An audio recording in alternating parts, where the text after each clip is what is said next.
सब लोग विचार करते हैं कि भैया द्वारिकाधीश के वंशज हैं, इन पर किस प्रकार की कैसी आपत्ति विपत्ति। ठीक है, हम मानते हैं हम लोगों से अपराध हो गया, लेकिन नाथ आप स्वामी हो, हमारी रक्षा करो। तो द्वारिकाधीश बोले विचार करता हूं, रुको।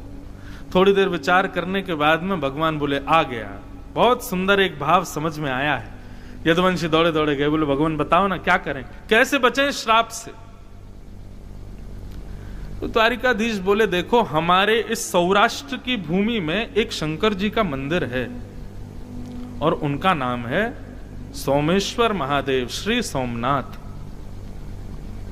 और सोमनाथ भगवान की कथा भगवान कृष्ण ने यदुवंशियों को सुनाई। यदुवंशी बोले कौन है सोमनाथ, इनका क्या प्रभाव है। बोले भैया, दक्ष प्रजापति ने अपनी समस्त पुत्रियों का विवाह चंद्रमा के साथ में किया, लेकिन चंद्रमा सबसे ज्यादा प्रेम करता है रोहिणी नाम की पत्नी से, दक्ष की बेटी। बाकी की बेटियों को ज्यादा प्रेम नहीं करता, जिसकी वजह से बाकी की बेटियों ने जाके दक्ष से शिकायत कर दी। बोले चंद्रमा जो है रोहिणी को ज्यादा प्रेम करते हैं, हमसे नहीं करते।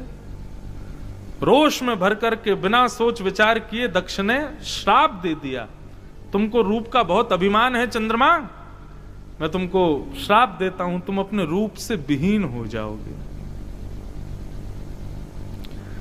चंद्रमा थोड़े घबराए, लेकिन फिर मुस्कुरा के बोले ससुर जी, आपने श्राप तो हमको दे दिया कि हम रूप से विहीन हो जाएं धीरे धीरे, लेकिन इससे विधवा तो आपकी बेटियां ही हो जाएंगी। दक्ष प्रजापति बोले ये तो मैंने सोचा ही नहीं। केवल एक बेटी के प्रेम को देखकर के बाकी बेटियों ने आपसे शिकायत कर दी और आपने हमको रूप विहीन होने का श्राप दे दिया, परंतु इससे भला किसी का नहीं होगा, बल्कि आपकी सारी बेटियां विधवा हो जाएंगी जिस दिन मैं अदृश्य हो जाऊंगा। दक्ष प्रजापति बोले अब क्या करें, श्राप तो लग गया, अब तो कोई उपाय नहीं। तब इसी भूमि पर साक्षात चंद्रमा प्रकट हुए और उन्होंने महादेव की उपासना की, महादेव को प्रणाम किया। जब तप किया, समुद्र के किनारे खड़े होकर के धीरे धीरे उनका रूप कम होता जा रहा था। जैसी अमावस्या प्रारंभ होने वाली थी, भगवान शिव दया की मूर्ति हैं, दया के देव हैं, करुणावतार हैं। चंद्रमा के कष्ट को देख ना सके और देवादिदेव महादेव सोमनाथ बनकर के प्रकट हो गए। बोलो सोमनाथ महादेव की। सोम यानी चंद्रमा, उसके जो नाथ हैं, नाथ किसको कहते हैं, नाथ कहते हैं रक्षक को। नाथ शब्द का अर्थ होता है रक्षक। सोम यानी चंद्रमा के जो रक्षक हैं वो सोमनाथ।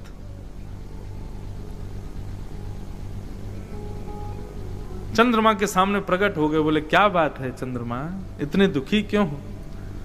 तब चंद्र ने चरणों में प्रणाम करके अपना भाव बताया। बोले मैं रूप विहीन होने के श्राप से शापित हूं महाराज, आप कृपा करो। महादेव ने कहा देखो भाई, श्राप को नकारा तो नहीं जा सकता, श्राप तो तुमको लगेगा, लेकिन तुम्हारी भक्ति से हम इतने प्रसन्न हैं, तुम्हारे भाव से इतने प्रसन्न हैं कि हम आशीष देते हैं कि 15 दिन आप अपने ससुर जी के शाप से शापित रहोगे, लेकिन उसके बाद 15 दिन के लिए हमारे आशीर्वाद से पुनः अपने रूप में प्रवृत्त हो जाओगे। श्राप तो लगेगा, लेकिन हमारा आशीर्वाद भी मिलेगा। तो एकम से लेकर के और अमावस्या तक चंद्रमा जो है वो श्राप में रहते हैं, लेकिन उसके बाद प्रारंभ होता है महादेव का आशीर्वाद और पुनः अपने रूप में आने लग जाते हैं। और पूर्णिमा के दिन पूर्ण चंद्राकार आकाश में चंद्रमा प्रवृत्त हो जाते हैं।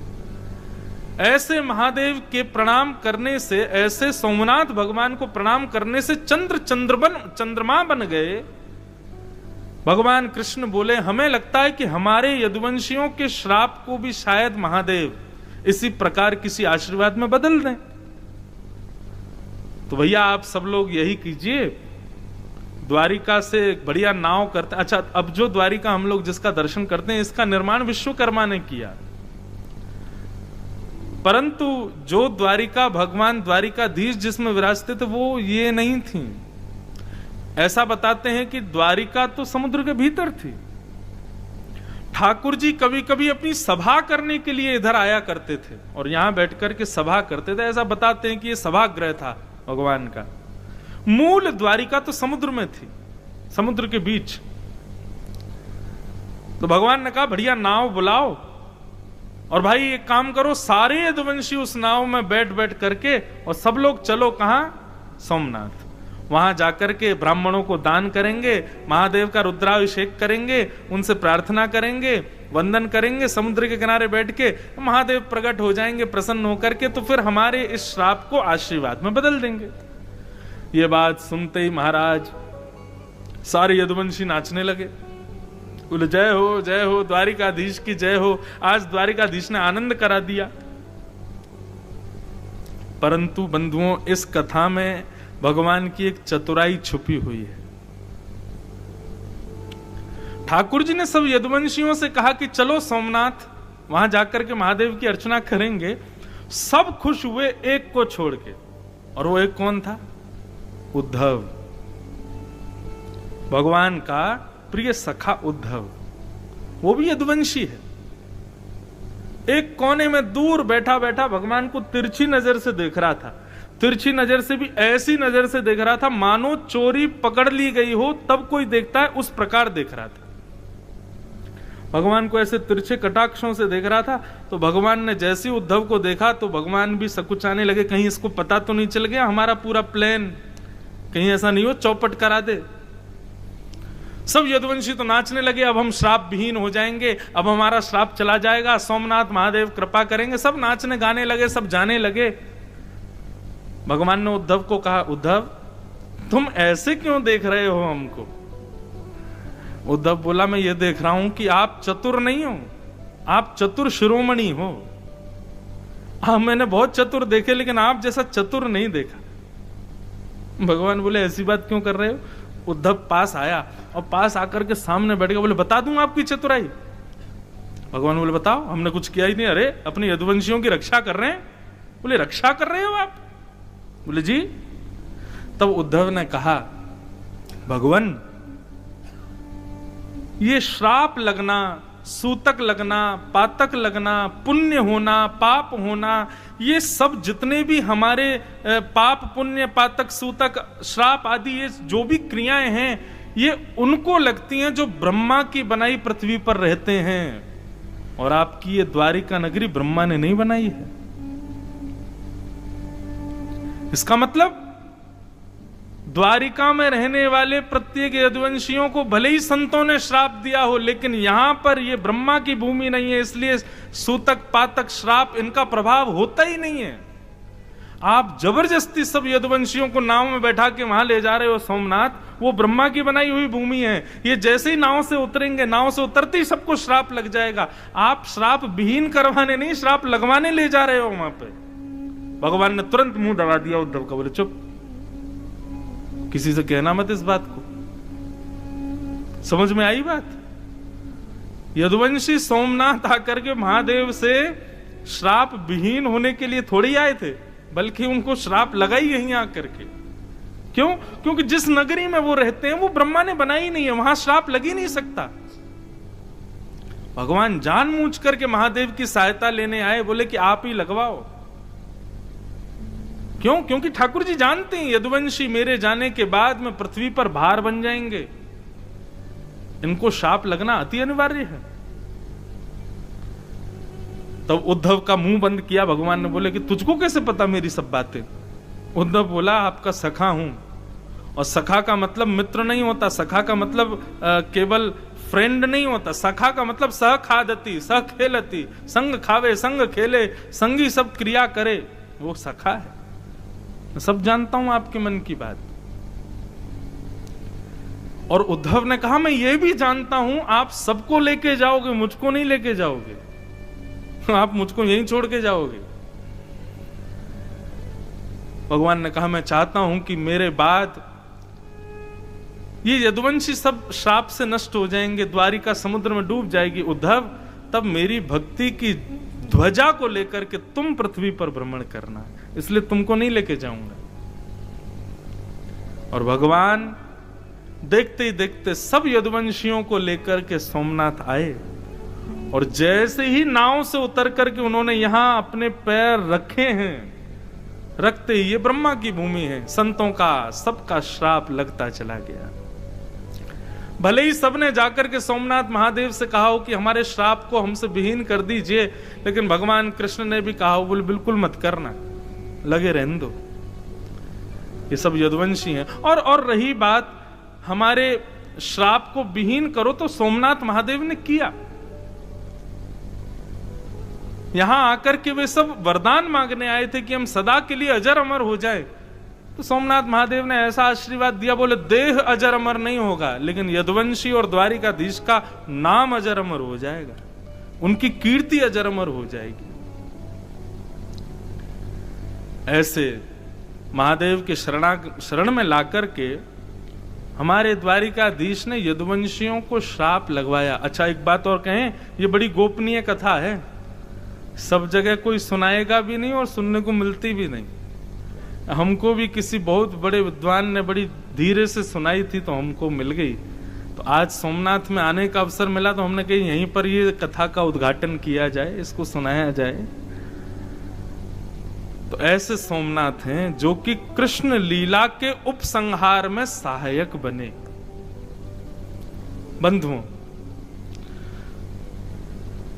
दूसरी बात कहूं, हमसे जो भी अपराध बन जाते हैं भगवत सेवा में, भगवत प्रीति में, उन अपराधों से यदि विमुख होना है तो सोमनाथ जी का दर्शन जरूर करो। हमारे द्वारा बने हुए अपराध, उन अपराधों से मिलने वाले पापों से विमुक्त करते हैं श्री सोमनाथ जी, सोमेश्वर महादेव। और अभिषेक करें कि क्या सुनामें, क्या बोलें, कुछ नहीं, केवल दर्शन, दर्शन मात्र से आपके द्वारा बने हुए अपराध से आप विमुक्त हो जाओगे। ऐसी सोमनाथ भगवान के दर्शन की प्रधानता है। इसलिए भैया, आपसे जो कोई भी अपराध बना हो, कभी भी ऐसा हो नहीं सकता किसी से कोई अपराध ना बनता हो, उन समस्त अपराधों को आज केंद्र में लीजिएगा और उन अपराधों को केंद्र में लेकर के फिर सोमेश्वर भगवान का दर्शन करना, और प्रण लीजिएगा कि आज के बाद हम ऐसा अपराध नहीं करेंगे, हम वचन देते हैं। इस भाव से आप जब सोमनाथ जी का दर्शन करोगे, आपके समस्त पापों को वो निवृत्त कर देंगे, समस्त अपराधों को वो क्षमा कर देंगे। ये सोमनाथ महादेव की अनुग्रह है, ये कृपा है, इसी के लिए वो विशेष रूप से यहाँ विराजमान है। अच्छा, पूरे जहां कहीं भी रस भाव से ठाकुर जी की सेवा होती है, अनेक स्थानों पर महाराज जी बीड़ा का भोग लगता, पर हमारे वृंदावन में बीड़ी का भोग लगता, बीड़ी छोटी छोटी। क्यों? मन में भाव है, नेक नेक से लाला लाली है, इतनी बड़ी बीड़ा बना दो, कहाँ खाएंगे बाकू, नेक नेक सी बीड़ी बनाओ, छोटी छोटी बीड़ी बने। हमारे वृंदावन में नंदगांव जाओ और कहीं जाओ, इतने बड़े बड़े बीड़ा रहे, बीड़ा बीड़ी समझ रहे हैं ना, कैसे कहें बाबा, जा ये नहीं है बाबा दूर तक कर रहे हैं, वो बीरी नहीं है, बीरी पानते के बीरी। जय हो भैया अरे राम, प्रियालाल जी की सेवा में बीरी बढ़िया भैया, मैंने पूछ ली। पान की जो सेवा रे बातें बीरी के हैं, और बीड़ा के वो बड़ो रे, छोटी रे वो बीरी। तो छबील दास जी तांबुली, ये भी देवबंद के थे, इनको भी महाप्रभु जी की बड़ी याद आई, और आप भी महाराज सब छोड़ छाड़ करके वृंदावन आ गए। बोले कि वहीं जाके छोटी छोटी बीड़ी बनाऊंगा, राधा वल्लभ लाल जी को पवाय करूंगा। आए, आकर के महाप्रभु जी के चरणों में प्रणाम किया, और प्रणाम करके कहा मुझे सेवा प्रदान करो। बहुत ध्यान से सुनना सब लोग। महाप्रभु जी बोले क्या सेवा करोगे? बोले हम पे तो एक ही काम आवे, बीड़ी बनावेंगे, प्रियालाल जी आप बनाओ। बोले ऐसी बीड़ी बनाओ जो मुख में जावे के बाद भी लाल जी को श्रम नहीं करना पड़े, अपने आप ही घुल जाए करे।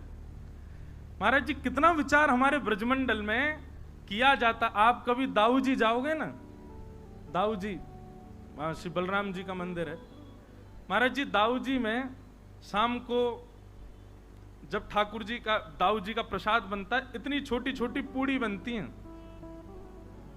मैंने पूछी गुसाई जी इतनी छोटी पूड़ी काय को? बोले कहीं तोड़वे में श्रम नहीं है, जा पूरी पूड़ी उठाओ सब्जी लगाओ खा जाओ। मैंने की भैया ये लाड प्यार करके मूड हम नहीं बैठा रखे ठाकुर जी इतना लाड करें ठाकुर जी से, बताओ ऐसी छोटी छोटी पूरी ये तोड़नी नहीं पड़ जाए। ऐसे हमारे ब्रजमंडल की सेवा है भैया। तो महाप्रभु जी ने आज्ञा करी ऐसी बीरी बनाइयो कि प्रियालाल जी के मुख में जाए, मुख में जाते ही घुल जाए। वो ठीक है। अब तो महाराज वो इसी भाव में बीरी सिद्ध करता था, पानों को रात में भिगोता, उनको बिल्कुल नरम सा बना के वही सामग्री भीतर, वो भी निधान महाप्रभु जी ने बताया क्या क्या सामग्री जाएंगे, उसके अलावा कुछ नहीं। बिल्कुल भी ऐसा ना हो कि मुख में जाकर के थोड़ा भी श्रम करना पड़े। रोज बीरी बनाता, चांदी के बढ़िया सुंदर पात्र में उनको भर के लेके जाता और सेवा में जाकर के श्री राघव लाल जी की सेवा में पधराता। एक बात बताएं आपको, ठाकुर जी के जितने भी अधरामृत हैं उनमें सर्वश्रेष्ठ है बीरी। क्यों? बाकी को अधरामृत महाराज जी ठाकुर जी पामे, पर बीरी को भोग ऐसा है ठाकुर जी क्या करें, वाकु पामे और मुख से लगा करके अधरामृत को स्पर्श करा करके तब वाकु पधरा दे। नेक नेक पामे, एक बीरी तो नेक लियो दूसरी तो या को मतलब यह है कि मुख्य अधरामृत ठाकुर, वैसे तो सबका छू है पर बीरी में विशेष ठाकुर जी को अधरामृत को भाव रहे। हमारे नाथ द्वार में भी महाराज जी श्रीनाथ जी कितना बीरी भोग लगाते हैं, 100-150 पान रोज पाते होंगे। बताओ महाराज, हर प्रसादी के बाद में।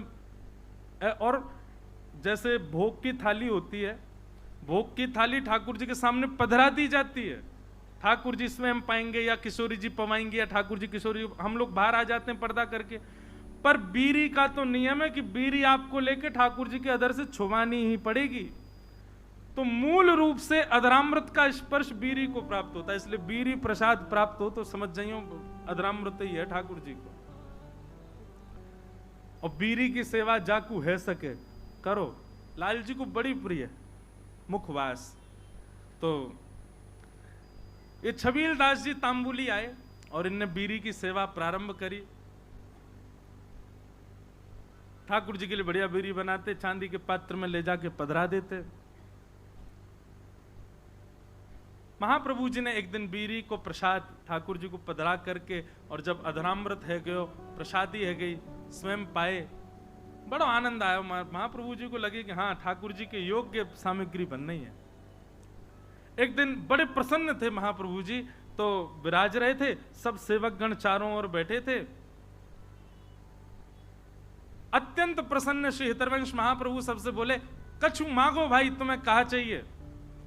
आज मैं इतना प्रसन्न हूं, आज प्रियालाल जी को ऐसा दर्शन भयो है, इतनो आनंद मन में उमड़ रहे हो कि मन एरो जो मांगोगे सो दूंगो, बताओ क्या चाहिए। चरण दबा रहे थे छबील दास जी तांबुली, कोई हाथ दबा रहे हैं, सब सेवा कर रहे हैं।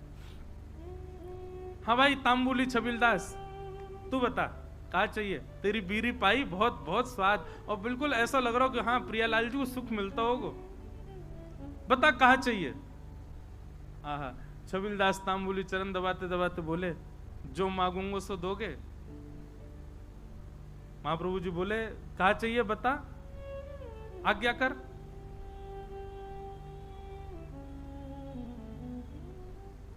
सावधानी से सुनो, बता कहा चाहिए। तो छबीलदास तांबुली कह रहा है, बोले कि जय जय, हमें ऐसा अनुभव भयो, हमने ऐसी सुनी है कि श्री राधा वल्लभ जी आपसे बात करें, आपके संग बैठे, आपको हाथ पकड़ लें, आपकी गोद में बैठ जाएं कूद के।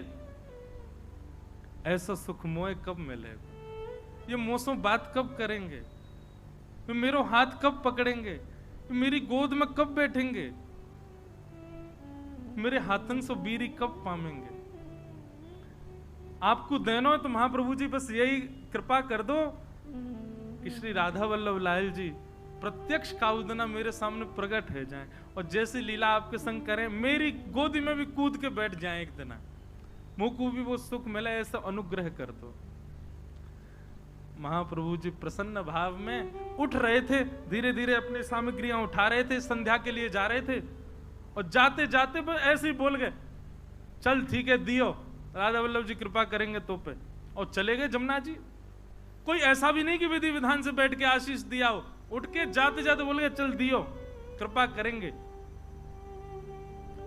नेत्र सजल है, बोले अब कब होगी कृपा ये तो जाने नहीं, पर गुरु आज्ञा है तो निश्चित कृपा होएगी। स्नान ध्यान करके वो भी बीरी की सेवा तैयार सिद्ध करने लगो, और बीरी सिद्ध करके महाराज जैसे ही लेकर के राधा वल्लभ जी मंदिर में आयो, संयोग से कोई भी नहीं मंदिर में, अकेलो छबील दास तांबुली। बीरी भोग लेकर के भीतर गए, ढूंढने लगो कोई सखी मिले, सहचरी मिले, कोई सेवक मिले तो दम भैया अंदर पधराए दो। जैसे ही समीप गयो तभी कहा देखो युगल सरकार, दोनों एक दूसरे गले में गलवैयां डाले, अपनी एक एक कमर पे हाथ धरे और मंद मंद मुस्कुराते भय अपने एक दूसरे के प्रति ऐसे शीश झुकाए करके और वह तांबुली को देख करके और मंद मंद मुस्कुरा रहे हैं। और मंद मंद मुस्कुरा करके श्री जी इशारों कर रही हैं, इतकुआ अब तुम, अच्छा एक बात हाँ वो तो बताना भूल ही गया मैं, जब उसने महाराज जी महाप्रभु जी से यह आज्ञा मांगी कि आप ऐसा अनुग्रह करो कि प्रियालाल जी मुझको प्रत्यक्ष दिखें, तब महाप्रभु जी कह में सह पाएगा उनके स्वरूप को।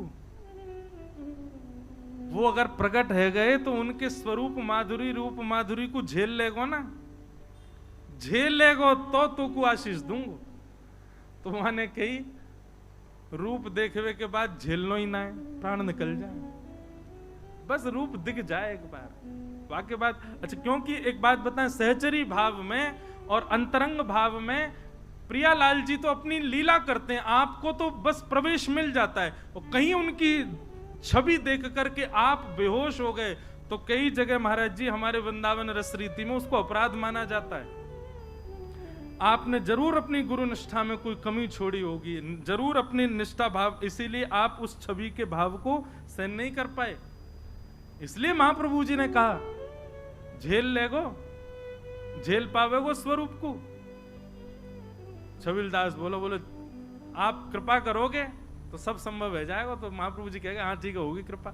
आज जैसी आयो, और आज महाराज बस थोड़ी देर पहले की बात है, महाप्रभु जी कह के गए कृपा होएगी, इतने में ही वो बीड़ी लेके आयो, इतने में तो कृपा है गई, प्रिया प्रियतम साक्षात खड़े वहां के सामने। श्री जी इशारा कर रही है इतकुआ।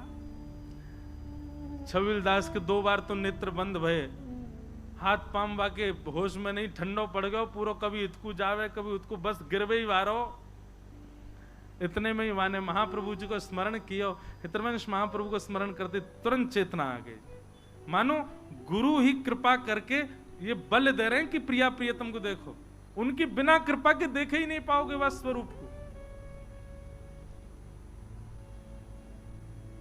छबील दास सामने खड़ो है, अब कहां बोले ठाकुर जी से। ठाकुर जी तो मंद मंद मुस्कुरा रहे हैं, श्री जी कह रही हैं जोर से मत मुस्कुरा दी प्राण निकल जाएंगे आके, ऐसी छवि ठाकुर जी की। ठाकुर जी बोले खड़ो ही रहेगो, कछु करेगो भी। छबील दास बोलो मुंह पे तो कछु आ भी ना, कहा करूं जय जय। बोले कहा करूं कहा, वो दूर डिबिया लेके खड़ो बीरी की, इतकुआ बीरी पवा। और वो गयो महाराज हाथ पाम कांप रहे वाके, ऐसे डिबिया खोल के और ठाकुर जी के आगे पधराई दी। ठाकुर जी बोले बाबरो ही है बिल्कुल ही, अरे निज करसों उठा बीरी और मुंह में पवाए दे, इतनो विलंब काय को करे। जैसी बीरी उठाए करके ठाकुर जी के सन्मुख करी, ठाकुर जी इशारों के नहीं पहले श्री जी को पवा। श्री जी ने बीच में से बीरी आधी तोड़ करके मुख में ली, बोले अब अधरामृत मुंह को पवा। जैसे ही पवायो महाराज, वो छवि निहार करके कौन सुध में रह सके, बस वहीं वह छवि को देखतो प्रिया प्रियतम लीला कर रहे हैं। अद्भुत छवि को दर्शन करते करते छबील दास तांबुली ने वहीं प्राण त्याग दिए, ठाकुर जी में विलीन है। बोलो श्री राधा वल्लभ लाल की। क्या समझ में आई बात? भजन के प्रताप से, आपके भाव के प्रताप से कभी प्रिया प्रियतम दिख भी गए तो देखवे की सामर्थ्य और वास में कहा करनो, ये सामर्थ्य भी गुरु प्रदान करेंगे। या हमारे गुरु शरणागति लो भैया। गुरु आज्ञा के बिना या गुरु कृपा के बिना प्रिया प्रियतम दिख गए तो हम झेले ही नहीं पाएंगे। और फिर का फायदा वास स्वरूप को देखवे को, जाके काजे हमने सबका चुकियो, वही के प्रति हमारा भाव नहीं रह पायो। ऐसे श्री हितरवंश महाप्रभु ने कृपा करके दर्शन कराए।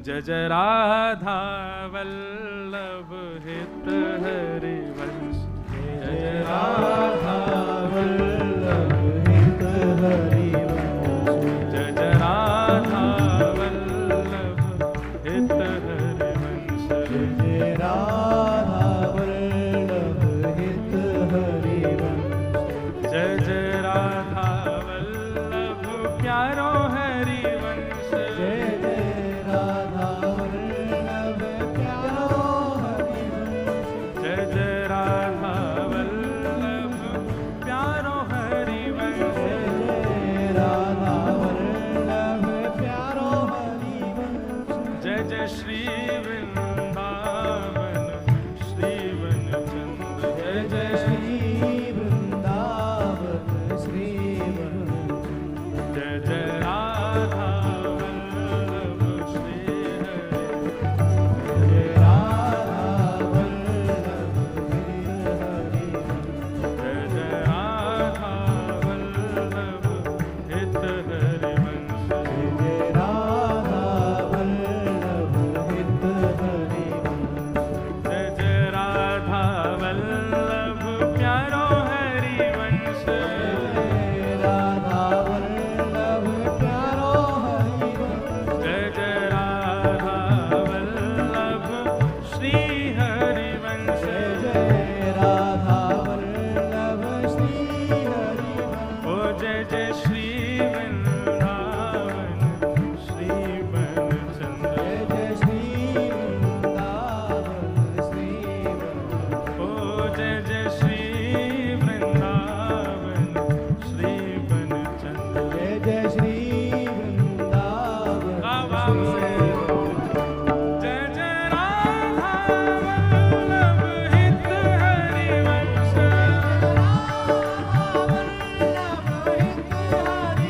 ओ जय जय राधा वल्लभ हित हरिवंश, जय जय राधा वल्लभ हित हरिवंश, जय जय राधा वल्लभ प्यारो हरिवंश, जय जय राधा वल्लभ प्यारो हरिवंश, जय जय श्री वृंदावन श्री वनचंद्र, जय जय श्री वृंदावन श्री वनचंद्र, जय जय श्री वृंदावन श्री वनचंद्र, जय जय श्री वृंदावन श्री वनचंद्र, ओ जय जय राधा वल्लभ हित हरिवंश, जय राधा वल्लभ हित हरिवंश, जय जय राधा वल्लभ प्यारो हरिवंश, जय राधा वल्लभ प्यारो हरिवंश, जय जय राधा वल्लभ श्री हरिवंश, जय जय राधा वल्लभ श्री हरिवंश, जय जय राधा वल्लभ हित हरिवंश, जय राधा वल्लभ हित हरिवंश, जय जय राधा वल्लभ प्यारो हरिवंश, जय राधा वल्लभ प्यारो हरिवंश, जय जय श्री वृंदावन श्री वनचंद्र, जय जय श्री वृंदावन श्री वनचंद्र, जय जय श्री वृंदावन श्री वनचंद्र, श्री राधा वल्लभ लाल की। इस प्रकार महाप्रभु जी की कृपा अन्य अन्य भावों में सबको दिखती रही, होती रही। अब बड़े सुंदर दो चरित्र और हैं, इनको सुना करके फिर हम श्री हितरवंश महाप्रभु के 2 दिवसीय जो चरित्र हमने सुने भक्तमाल जी में उसको विराम देंगे और फिर कल से रसिक शिरोमणि स्वामी श्री हरिदास जी महाराज का चरित्र हम लोग श्रवण करेंगे। कल स्वामी जी का प्राकट्य उत्सव होगा और समय रहा तो श्री वृंदावन बिहारी लाल भी प्रकट होंगे। बधाई की व्यवस्था कर लियो महाराज जी। बधाई के रूप में कछु ने पुष्प ही मंगाए दें, वही लुटाए देंगे सबन पे हैं, उन्हीं को धर धर के ले जाएंगे उस संग में। कल स्वामी जी को प्राकट्य भी होगा और समय रहे हो तो श्री बिहारी जी का प्राकट्य भी होगा। अब जो महाराज जी चरित्र है आगे, स्वामी जी के परम अनन्य रसिक भक्त हुए विठल दास जी। विठल दास जी नहीं, विठल दास, विठल दास जी। हितरवंश महाप्रभु का जहां कहीं भी चित्र आप लोग देख रहे हैं वो विठल दास जी की ही कृपा है।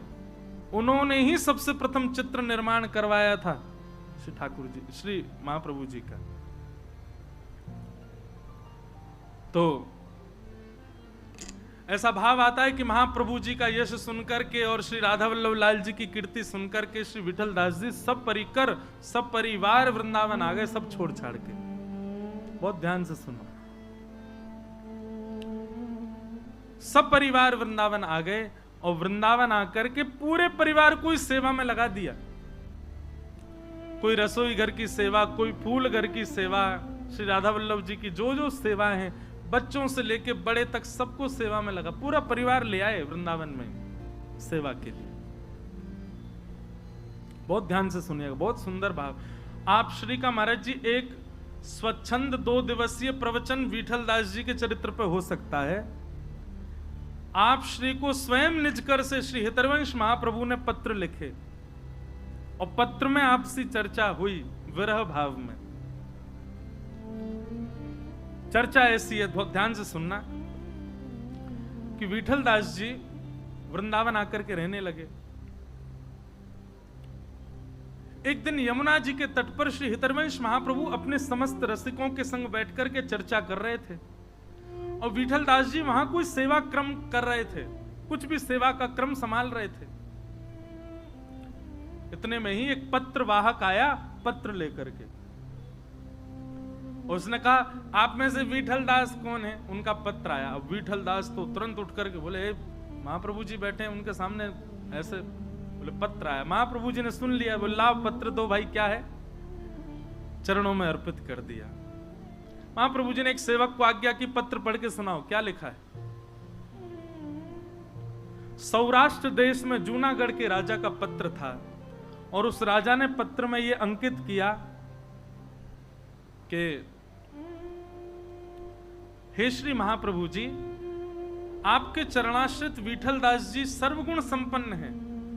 भक्ति भाव से लेकर के सामाजिक क्रिया एवं सारे गुण लिखे थे विठल दास जी के। और विठल दास, वो सेवक पढ़ के सुनावे और विठल दास जी का मन ऐसा होवे, मेरे गुण क्या सुना रहे हैं, बार बार नीचे नतमस्तक करके हरवंश महाप्रभु के सामने बैठे।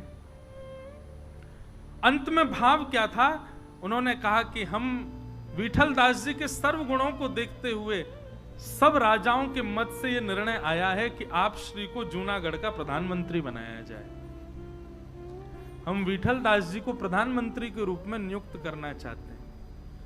आप कृपा करके देश कल्याण के हित में थोड़ा विचार करें और विठल दास जी को जूनागढ़ भेज दें। हम ससम्मान प्रधानमंत्री की गद्दी पर उनको बिठाना चाहते। राजा का पत्र था। प्रधानमंत्री शब्द सुनते ही वहां बैठे सबके कान खड़े हो गए और सब विठल दास जी को देखें। पर विठल दास जी ने जैसे ही भाव सुना, नेत्रों से अश्रुपात, और मानो ब्रज के कण हाथ में ले लिए और जकड़ लिया हो, मानो जैसे वृंदावन छोड़ करके नहीं जा सकता। महाप्रभु जी बोले, विठल दास बधाई हो, क्या शुभ समाचार सुनाई दिया है आज। हमारा विठल दास प्रधानमंत्री बनेगा। जूनागढ़ के राजा ने निमंत्रण किया है, अब तो तैयारी हो। विठल दास जी नीचे नेत्र करके बैठे, ऊपर जब मुख किया तो नेत्र लाल पड़े हैं, चेहरे का ताम्र वर्ण हो गया, नेत्रों से अविरल अश्रुधार। क्या बात है, क्यों रो रहे हो? प्राण धन राधा वल्लभ, जीवन धन हित हरिवंश। मेरे प्राण राधा वल्लभ हैं, जीवन आप हैं गुरुवर, मैं आपको छोड़ करके कैसे जा सकता हूं? श्री वृंदावन सर्वस्व है। वृंदावन से विलग होने की चर्चा भी कोई करे, अरे स्वप्न में विचार नहीं कर सकता मैं। आज मुझे अपने ऊपर कष्ट लगता है कि मैं क्यों इतने गुण युक्त हूं कि जिन गुणों को देख करके मुझे कोई प्रधानमंत्री, जिन गुणों से राधा वल्लभ जी छूट रहे हैं, जिन गुणों से वृंदावन छूट रहा, जिन गुणों से मेरे गुरुदेव के चरणारविंद छूट रहे हैं, उन गुणों पर आज मुझे क्रोध आ रहा है कि ये गुण क्यों है मेरे अंदर। महाप्रभु जी ने समीप बुलाया, विठलदास इधर आओ, सिर पर हाथ फेरने लगे। देखो, हम सबके जीवन में जब दुख आता है, बहुत ध्यानपूर्वक सुनिएगा महाप्रभु जी की वाणी, हम सबके जीवन में जब दुख आता है तो हम क्या कहते हैं? प्रारब्ध है, भोग लो। हम सबके जीवन में जब कष्ट आता है, पीड़ा आती है, तो हम कहते हैं प्रारब्ध है, पूर्व जन्म का कर्म है, भोग लो। लेकिन उसी प्रारब्ध से जब सुख आ रहा है तो संसार के लोग तो नहीं छोड़ते, परम वैष्णव उसका त्याग कर देते हैं। क्यों? जब प्रारब्ध से दुख भोगा गया तो प्रारब्ध से उपस्थित होने वाला सुख भी भोग लो। बस याद रहे, चित्तवृत्ति हमारी वहीं रहे जो हमारी ठौर है, चित्तवृत्ति वहां से नहीं हटनी चाहिए। नहीं तो प्रारब्ध में आने वाले सुख को भोगना कोई गलत नहीं है बंधुओं। इसको आप ऐशो आराम में मत ले लीजिएगा। ज्यादा पैसा हो गया तो भोग विलास पान खान में उनको नष्ट करना, वो तो पाप है। उपस्थित भोग किसको कहते हैं? उपस्थित भोग मतलब आपकी मेहनत करने पर, श्रम करने पर आपको जो सुख मिल रहा है, सही सलामत, बिल्कुल स्पष्ट रूप से, कोई जबरदस्ती आप उसके पीछे पड़ करके उसको नहीं भोग रहे, उस सुख को भोगने को उपस्थित भोग कहते हैं। विठलदास, तुमने कोई प्रयास थोड़ी किया प्रधानमंत्री बनने का या प्रधानमंत्री की पदवी का, ये तो तुम्हारे प्रारब्ध से तुमको एक उपलब्धि मिल रही है, क्यों नहीं इसको स्वीकार करते हो? भगवान प्राण छोड़ने के लिए कह दो, मुझे स्वीकार है, क्योंकि कम से कम उसके बाद ये तो रहेगा कि नव वृंदावन, निकुंज वृंदावन में प्रवेश मिल जाएगा। पर वृंदावन नहीं छोड़ सकता मैं तन में रहते हुए। महाप्रभु जी ने आज्ञा की, देखो सब छोड़ करके मैं भी वृंदावन जा रहा था, पत्नी बच्चे परिवार सब कुछ छोड़ दिया था और वृंदावन जा रहा था। तभी बीच मार्ग में आज्ञा हो गई श्री जी की कि आत्मदेव की कन्याओं से ब्याह करो। किया, अपनी स्वेच्छा ना होते हुए भी श्री जी की आज्ञा मान करके ब्याह किया। लोगों ने बहुत बातें बनाई, बताओ सन्यास लेने जा रहे थे, पत्नी बच्चों को छोड़ दिया, उसके बाद में फिर वहां 2 ब्याह कर लिए। पर मैं जानता हूं, तुम जानते हो, राधा वल्लभ जी जानते हैं कि वो स्वेच्छा नहीं थी, श्री जी की आज्ञा थी। और वो कोई भोग विलास और संसार के किसी सुख को भोगने के लिए नहीं था, केवल लीला विस्तृत करने के लिए वो क्रम था। लेकिन मैंने किया ना, क्योंकि श्री जी की आज्ञा थी। इसलिए विठलदास, मुझे तुम्हारे मन पर भरोसा है कि तुम वृंदावन का कभी त्याग नहीं कर सकते, पर मेरी पता नहीं हृदय से आज्ञा है कि तुम इस भाव को स्वीकार करो और तुम प्रधानमंत्री पदवी को स्वीकार करो। जाओ। रोने लगे, विलखने लगे, बोले वृंदावन से जाने की बात नहीं सुन पा रहा हूं गुरुदेव। तब महाप्रभु जी ने आज्ञा की, जाओ मैं तुम्हें आशीष देता हूं।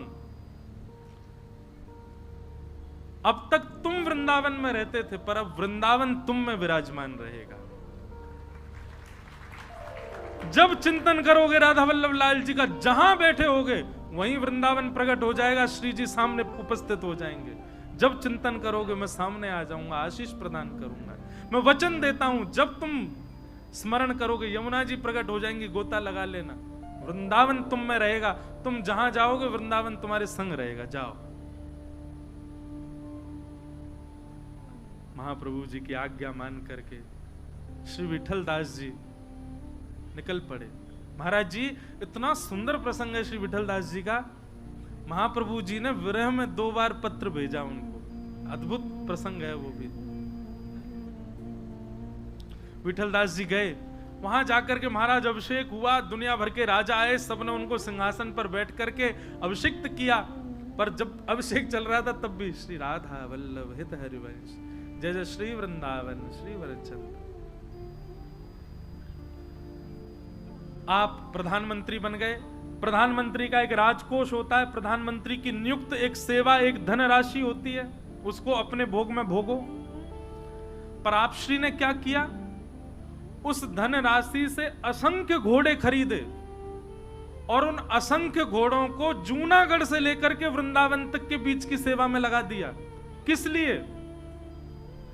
कि श्री राधा वल्लभ जी की नित्य प्रसादी, राधा वल्लभ जी की प्रसादी महाप्रभु जी पाएंगे, फिर महाप्रभु जी की शीत प्रसादी और राधा वल्लभ जी का चरणामृत। एक व्यक्ति घोड़े से लेकर के जितनी क्षमता उतनी दूर तक जाएगा, वहां दूसरा घोड़ा खड़ा है, वहां से व्यक्ति लेकर तीसरे घोड़े तक जाएगा, तीसरे से चौथे, पांचवे, छठवें, सातवें, और वह प्रसादी घोड़ों के माध्यम से, सैनिकों के माध्यम से जूनागढ़ पहुंचती, तब जाकर के जब उनके हाथ में पहुंचती तब उसको पाकर के अपनी प्रसादी से निवृत्त होते। अपने संपूर्ण जीवन काल में विठल दास जी ने अपने प्रधानमंत्री पद पर मिलने वाली दक्षिणा को केवल श्री राधा वल्लभ जी हितरवंश महाप्रभु की शीत प्रसादी और चरणामृत को पान करने में ही व्यय कर दिया। अपने लिए प्रयोग ही नहीं किया उसका। परिवार तो वृंदावन छोड़ के आए थे, बोले वहीं रहो, राधा वल्लभ जी की कुंज में ही पड़े रहो, वहीं पाओ, वहीं रहो, वहीं सो, कोई व्यवस्था नहीं उनके लिए। नहीं तो प्रधानमंत्री पदवी महाराज क्या नहीं कर सकते वो। अपनी संपूर्ण संपत्ति लुटा दी केवल और केवल महाप्रभु जी की शीत प्रसादी पाने के लिए। कैसी भक्ति! ऐसे श्री विठल दास जी।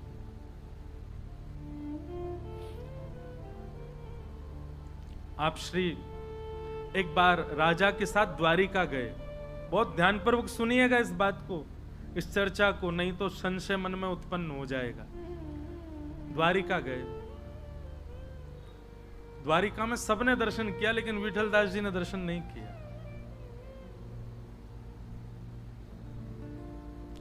सबने दर्शन किया, विठल दास जी ने जब दर्शन नहीं किया तो राजा को किसी ने बोला, बोले आपके प्रधानमंत्री भगत बने रहते हैं, इतने घोड़ा लगा रखे हैं जूनागढ़ और वृंदावन के बीच में, द्वारिकाधीश के दर्शन नहीं कर रहे। बोले नहीं, ऐसा नहीं हो सकता, तुमको कोई गलत सूचना मिली। वो तो परम भक्त हैं, वो तो हमसे पहले करे आए होंगे, बोर में कर लिए होंगे दर्शन उन्होंने। बोले महाराज नहीं तो पूछ लो आप उनसे। राजा ने विठल दास जी को बुलाया, बोले सुनिए, हमने ऐसा सुना कि आपने द्वारिकाधीश के दर्शन नहीं किए। विठल दास जी बोले नहीं किए। क्यों? क्यों दर्शन नहीं किया आपने? विठल दास जी बोले हम राधा संग कृष्ण के उपासी हैं और हितरवंश महाप्रभु की ध्वजा लेके चल रहे हैं। पहले राधा ध्याइए, पाछे कृष्ण ध्याइए। हमारी श्री जी कहां है? हमारी श्री जी संग में विराज जाएं तो हम तो नित्य दर्शन करें, पर यहां ठाकुर जी चतुर्भुज हैं, शंख चक्र गदा पद्म सब लेकर के आए हैं, पर हमारी श्री जी नहीं विराज रही हैं, श्री जी सहित नहीं है, इसलिए हम तो दर्शन नहीं कर सकते। हम तो श्री जी सहित कृष्ण के। राजा बोला ये कौन सी बात बताओ, मैंने साधक तो बहुत देखे। बोले राम जी के कृष्ण के दर्शन नहीं, कृष्ण के राम। बोले कृष्ण का साधक कृष्ण के ही दर्शन नहीं कर रहा है। बोले पहले इनको कह दो आप जाके हमारी श्री जी को लावे, तब करेंगे दर्शन। हमारी श्री जी तो नित्य वृंदावन में रहती हैं और वृंदावन मुझ में रहता है, इसलिए महाप्रभु जी, इसलिए राजा मुझे आवश्यकता भी नहीं, मेरे तो चित्त में ही वृंदावन है, मैं तो जहां चाहूं वहीं दर्शन कर सकता हूं। अब इसमें दोष बुद्धि कई लोग कर सकते हैं कि बताओ गए वहां जाकर के भी दर्शन नहीं किया, परंतु बंधुओं हमारे वृंदावन की कई रीतियां इतनी टेढ़ी हैं कि उनको समझना असंभव है। और विशेष रूप से रसिक त्रयी श्री हितरवंश महाप्रभु का परंपरा, और इससे भी ज्यादा कठिन तो अभी कल प्रारंभ होगा श्री स्वामी हरिदास जी की परंपरा, वहां तो अलग ही रीत है। इसीलिए तो हमने कहा महलों की चर्चा बार बार इनको समझ में नहीं आएगी। बोले ठाकुर जी से पहो, पहले श्री जी सहित आवे तब देखेंगे। राजा बोले तुम इतने बड़े भक्त बनते हो, ऐसे बोल रहे हो जैसे तुम में ही वृंदावन है, जैसे ही कहा तुम में ही वृंदावन है। विठल दास जी बोले हाँ मुझ में ही वृंदावन है। बोले अच्छा, अगर तुम में इतनी सामर्थ्य हमको दर्शन कराओ अपनी श्री जी का। विठल दास जी ने तुरंत अपनी पीतांबरी को लेकर के और जैसे ही बीच में से फाड़ा, उनके वक्ष पर ही एक सुंदर बिंदु दिखने लगा। बिंदु से प्रकाश प्रकट हुआ। प्रकाश प्रकट होते वहीं यमुना जी प्रकट हो गई, सघन कुंज प्रकट हो गए, वृंदावन की रजरेणु प्रकट हो गई, ब्रज रसिक सब भ्रमण कर रहे हैं, श्री राधा ध्वनि प्रकट हो गई। और देखते ही देखते राजा ने क्या देखा, एक सघन कुंज है और सघन कुंज के मध्य में श्री हितरवंश महाप्रभु राग सुना रहे हैं और राग सुनकर के सामने त्रिभंग लली श्री राधा वल्लभ लाल जी बैठ करके सुंदर मधुर रास का दर्शन, मधुर रास का श्रवण कर रहे हैं। राजा को दर्शन हो गए, द्वारिका में बैठ करके वृंदावन का दर्शन करा दिया। राजा तुरंत अपने सिंहासन से उतर करके आया, अपना मुकुट विठल दास जी के चरणों में रख दिया और चरण पकड़ करके बोले भगवान मुझे स्वीकार करो, मुझे स्वीकार करो। विठल दास जी बोले हमारी शरण में मत पड़े, जा वृंदावन हितरवंश महाप्रभु की चरण ले ले, वही तो कुछ श्री जी के दर्शन कराएंगे। द्वारिका में भ्रमण कर रहे हैं विठल दास जी और भ्रमण करते करते एक मन में भाव कह रहे हैं, हमारो मुरली वारो श्याम, हमारो मुरली वारो श्याम, हमारो मुरली वारो श्याम, हमारो मुरली वारो श्याम। यही भाव गाते गाते घूम रहे हैं। बहुत सुंदर पद है, हमारे रसिक जन वृंदावन में गाते हैं। मुरली वारो श्याम हमारो, मुरली वारो श्याम हमारो, मुरली वारो श्याम हमारो,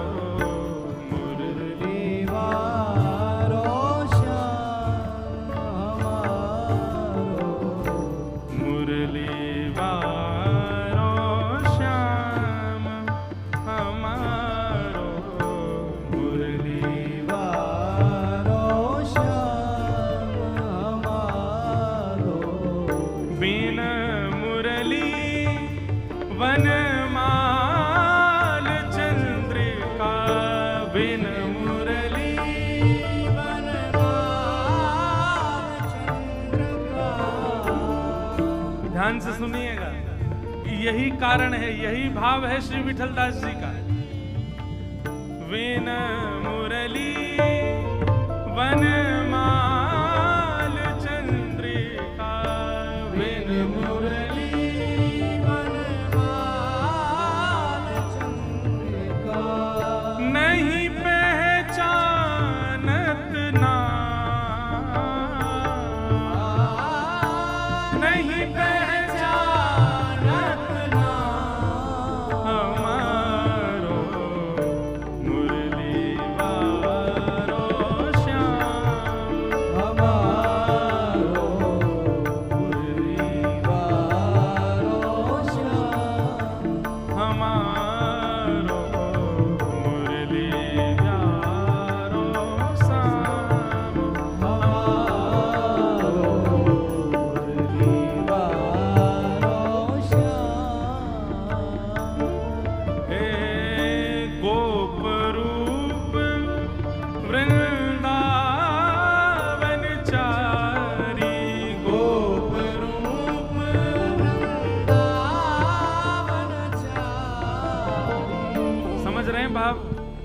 हमारो कन्हैया कौन सा है, ऊंची धोती पहने, ऊंची धोती पहने, गोप ग्वालन को, अरे महाराज जी भागवत जी में वेणु गीत में वर्णन आता है, गोपियां कह रही हैं गैयान के पामन को बांध करके दूध निकाले वाली वो जो ताके लोमना गैयान के पावन को बांधवारी लोमना कोई, अगर पाग नहीं मिले तो लोमना कोई सिर पे बांध ले। हमारा तो वो कन्हैया है जहां तो मुकुट पहन करके शंख चक्र गदा पद्म लेकर के राजा धीराज महाराज द्वारिकाधीश। बोले जी हमारो कन्हैया एक प्रकार से ऐसा कह लो कि मानो ब्रजवासी कह रहे हमने तो ग्वारिया रूप में देखो यहाँ राजा बन गो आके। गोप रूप वृंदावन चारी, गोप रूप वृंदावन चारी, ब्रज जन पूरण का, ब्रज जन पूरण का, ओ याही सो हित चित बाढ़ो नित, याही सो हित चित बढ़ो नित, याही सो हित चित बढ़ो नित। याही सो हित चित बढ़ो नित। हे दिन दिन पल छीन या, दिन दिन पल छिनिया, हमारो मुरली वारो श्याम, हमारो मुरली वारो श्याम, हमारो मुरली वारो श्याम। हमारो मुरली वारो और श्याम। कोई न कहीं तुम्हारो लाला कहाँ रहे? बोले 4 जगह ही रहे हमारो लाला। कहाँ?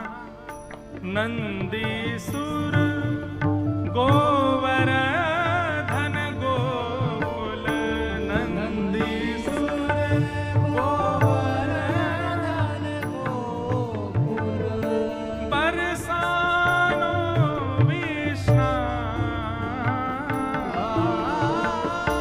बरसानो विश्राम। देखो वृंदावन कहा जाए तो गोवर्धन सहित है, और गोवर्धन कहा जाए तो वृंदावन सहित है। वृंदावन गोवर्धन अलग नहीं है। कई लोग कह सके वृंदावन को तो नाम ही ना है यहाँ पे। ये 4 जगह विश्राम की, मतलब यहाँ पे ठाकुर जी डोलवे जामे, गैया चरावे जामे, लीला करवे जामे, रहे में तो वृंदावन में ही है। नागरीदास जी को पद, नागरीदास द्वारिका मथुरा, नागरीदास द्वारका मथुरा, नागरीदास द्वारिका मथुरा, नागरीदास द्वारका मथुरा। इन सो के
से श्री विठल दास जी का भाव सुनाया गया, जिन्होंने अपनी गुरु निष्ठा और गुरु परंपरा निष्ठा के चलते द्वारिकाधीश से कह दी पहले बंसी वारे बनो, दो भुजा वारे बनो, ग्वारिया बनो, तब दर्शन करूंगा। लेकिन बंधु एक बात बताऊं, द्वारिका में जो चतुर्भुज है ना ठाकुर जी के, अब देखो प्रकट रूप से तो श्री जी वृंदावन में भी नहीं दिखेंगी आपको, राधा वल्लभ जी, बिहारी जी आदि सब जगह आपको गादी रूप में ही श्री जी दिखेंगे, घूंघट में ही है। द्वारिका में तो हमारा भाव ऐसा है कि शंख और पद्म, शंख और कमल वाली जो दो भुजाएं